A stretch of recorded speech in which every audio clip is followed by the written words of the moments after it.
Dustin Van Wechel here with a tip on edges and how to soften them and when you should soften them. Now, you can soften them as often as you like and wherever you like, as long as it works for the composition, but I like a set of rules in terms of when and where I soften edges.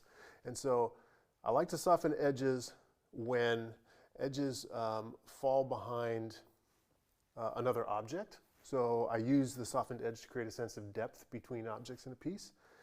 Another example is when I will soften an edge to create a really strong glowing highlight situation.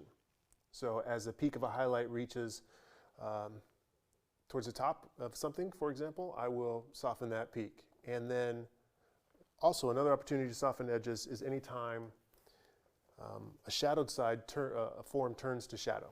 So, and in softening edges, I just do it usually one of two ways. I take a nice soft brush, like a sable brush, and I run that along the edge and blend it into whatever color is next to it.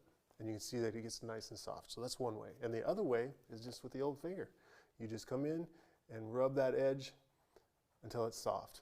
Now if you're talking about blending a soft edge on a really strong highlight, you generally want to use a brighter version of the color that is behind the highlight to soften the edge.